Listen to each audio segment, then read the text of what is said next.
Now, look, I have a reputation for giving cable a hard time, so let's pick on Politico for a while. You know, people attack Politico for putting a new focus on trivial issues, political fodder, gossip sheet. That's not fair. Politico's been doing this for centuries now. Just check out these headlines. Our researchers found these. Japan surrenders, where's the bounce?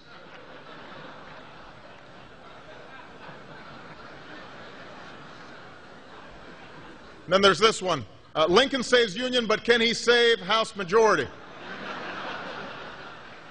I don't know if you can see, there's a little portion there. He's lost the southern white vote. It's astute analysis there. And my favorite, July 3rd, 1776, senior Whig official, talks break down, independence dead.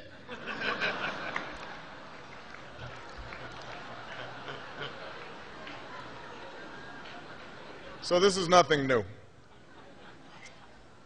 But even though the mainstream press gives me a hard time, I hear that I'm still pretty big on Twitter, Facebook, or as Sarah Palin calls it, the socialized media.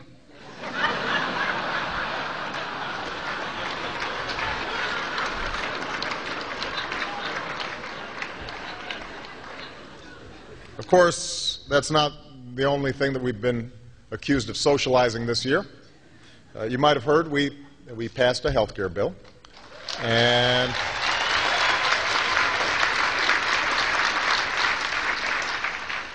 was that Roger Ailes applauding out there?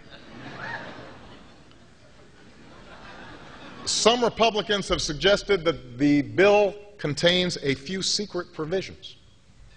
And that's ridiculous. There aren't a few secret provisions in the health care plan. There are like hundreds.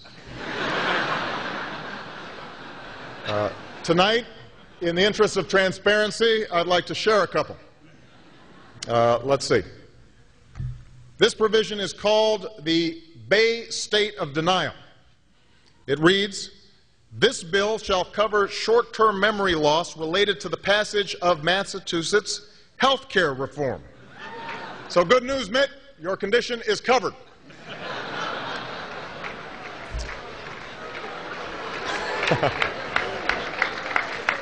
This next provision is called the Jersey Shore-Up. It reads, the following individuals shall be excluded from the indoor tanning tax within this bill. Snooki, JWoww, The Situation, and House Minority Leader John Boehner.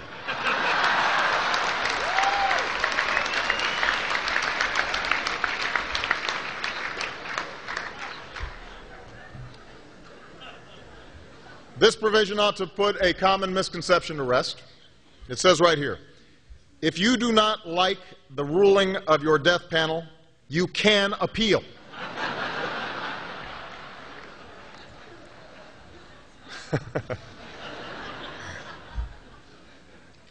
Now, look, obviously I've learned this year politics can be a tough business, but there are times where you just can't help but laugh.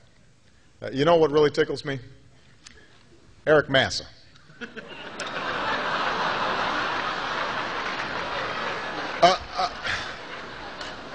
Apparently, Massa claimed that Rahm came up to him one day in the House locker room, stark naked, started screaming obscenities at him.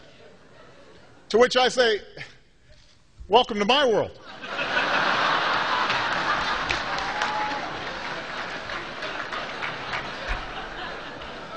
I feel you. It's a tense moment.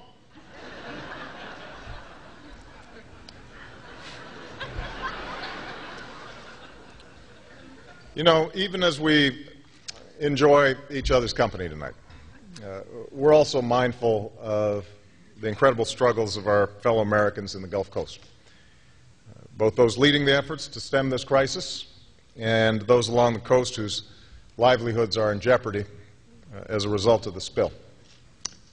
Also in our thoughts and prayers tonight are the men and women in uniform who put their lives at risk each and every day for our safety and freedom.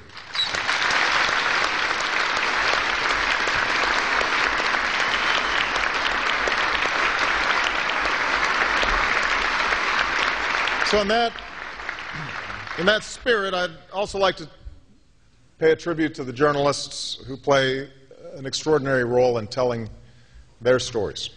Earlier today I gave the commencement address at Michigan, where I spoke to the graduates about what is required to keep our democracy thriving in the 21st century. And one of the points I made is that for all the changes and challenges facing your industry, this country absolutely needs a healthy, vibrant media. Probably needs it more than ever now. Today's technology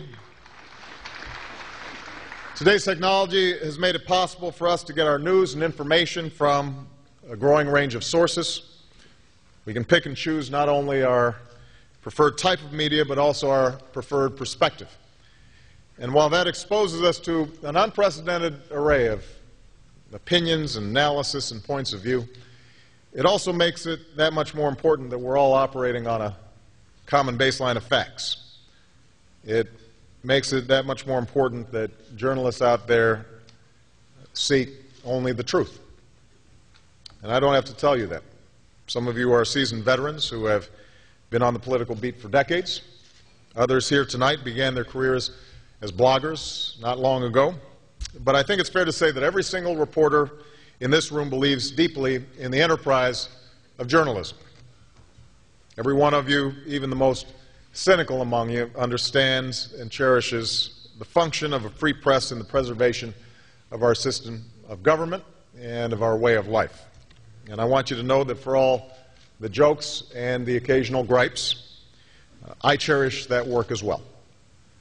In fact, tonight I wanted to present all of you with a bipartisan congressional resolution that honors all those wonderful contributions that journalists have made to our country and the world, but unfortunately, I couldn't break the filibuster. Thank you very much, everybody. God bless you. And God bless the United States of America.